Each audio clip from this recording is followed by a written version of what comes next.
voudrais revenir à ce qui a été dit hier. Tout le monde a reconnu que tous, nous sommes les produits de l'esclavage et de la colonisation.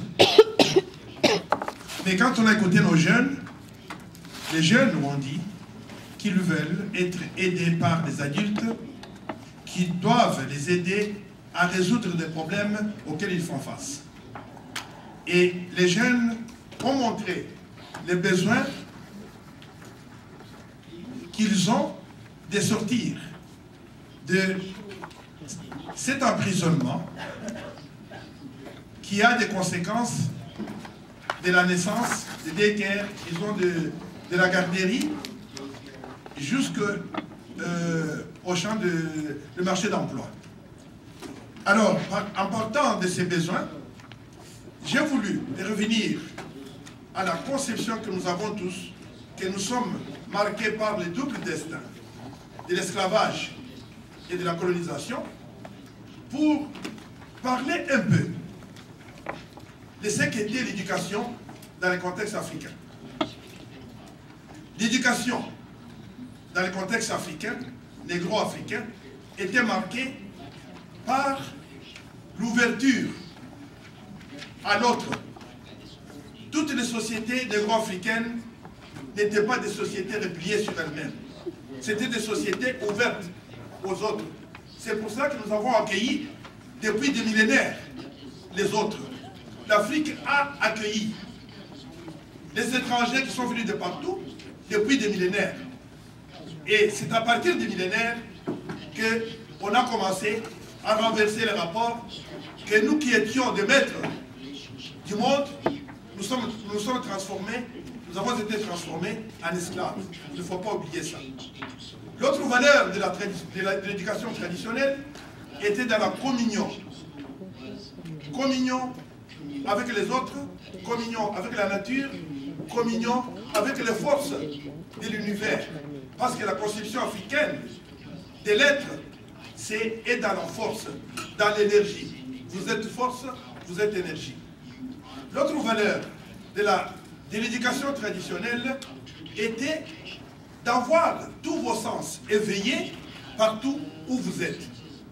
Donc, être éveillé, savoir qu'il y a des forces négatives et des forces positives qui sont autour de vous et que vous devez apprendre à partir de l'initiation qu'on vous donnait à comment gérer les forces positives et négatives de la vie.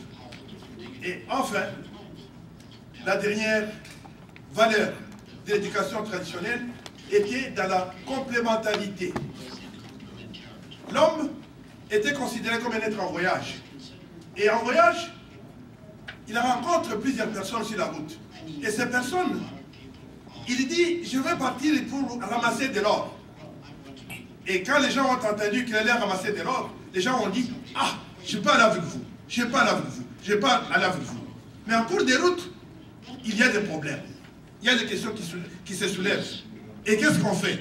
Toutes les personnes qui ont accepté de vous accompagner avaient des réponses aux problèmes, aux difficultés auxquelles vous avez fait face.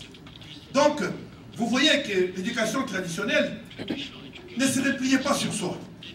Et nous sommes dans un pays où, justement, nous avons été accueillis, où les autres ont construit quelque chose. Maintenant, ils attendent de notre part la possibilité de construire, de montrer de quoi nous sommes capables. C'est pour cela que je voudrais que nous puissions nous guérir. Nous donnons l'impression d'être déjà malades. Nous ne sommes pas malades. Nous sommes pleins d'énergie, nous sommes pleins de force. Nous avons des alternatives à donner aux autres. Alors, cela me ramène au système canadien. Qu'est-ce que le système canadien de l'éducation? Le système canadien n'a pas été conçu pour nous.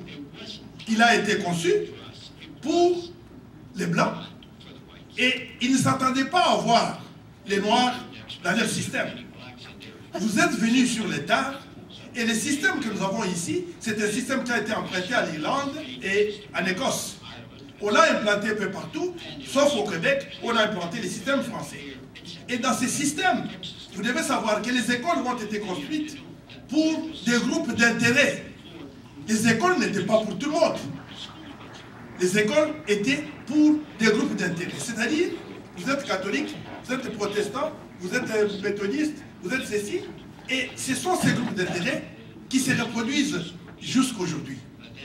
Dans toutes les provinces, vous allez toujours retrouver ces groupes d'intérêt qui ont les pouvoirs politiques, qui ont les pouvoirs économiques et qui imposent leur vision dans les curriculums, qui imposent leur vision dans la philosophie, qui imposent leur vision dans ce qu'on pourrait dire les objectifs visés.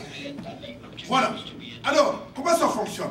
Le système ici, toute province est indépendante d'avoir son système, d'avoir son programme, et dans tous ces systèmes, il y en a qui imposent les systèmes, c'est-à-dire les bailleurs de fonds, le gouvernement a une vision. Les groupes d'intérêt ont leur vision. Mais dans la gestion de l'école, vous avez les parents, vous avez les professeurs, vous avez ce qu'on appelle disons les hommes d'affaires. Tous ces gens interviennent dans l'école. Alors, en tant que Noirs, où est-ce que nous nous situons? Et lorsque vous envoyez votre enfant à l'école, vous ne devez pas prendre l'école comme un milieu qui est là pour tout le monde. L'école est un milieu qui a une culture, qui a un langage, qui a un certain savoir.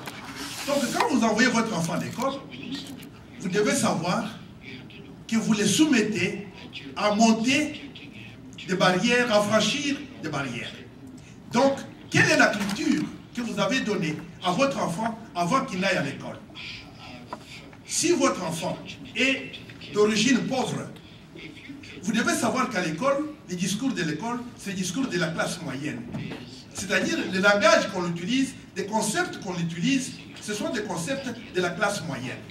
Alors nous, quand nous nous plaignons de nos enfants, nous devons savoir qu'il fallait donner une base culturelle fondamentale à nos enfants, de façon à ce que quand ils vont à l'école, ils ont l'estime de soi. Ils se comprennent eux-mêmes avant le derrière. Donc, nous devons savoir cela. Si on n'a pas donné aux enfants des valeurs fondamentales, on ne peut pas se surprendre de voir que les enfants, quand ils vont à l'école, ils perdent de pied, ils sont étrangers à l'école. Parce que l'école est une classe sociale, il y a une classe sociale à l'école. Maintenant, c'est ça la responsabilité que nous avons. Nous, comme communauté, à apporter d'autres alternatives dans les systèmes qui existent. Alors, je passe au dernier point. Quelles sont les solutions que nous pouvons envisager? Étant donné que l'école, le système école, n'a pas répondu, ne répond pas à nos attentes culturelles, il faut donc nous organiser de façon à ce que nous puissions avoir des fondations. Ces fondations, nous devons les créer. Nous devons être présents là où on conçoit des programmes de façon à ce que nous puissions influencer les programmes. Et en dernier lieu, et ça c'est très important, les écoles sont protégées par la loi dans la Constitution. Les écoles catholiques et protestantes sont protégées par la loi. Quelle est la loi qui nous protège, nous? Nous devons faire des recherches au niveau des lois, au niveau de la Constitution, pour savoir quelle est notre place dans la loi qui nous protège. Tant que nous n'avons pas les lois avec nous, tant que nous n'avons pas fait la recherche pour comprendre ce que la loi dit pour nous, nous pouvons créer des écoles, mais est-ce que ces écoles seront protégées par la Constitution du pays? Merci beaucoup.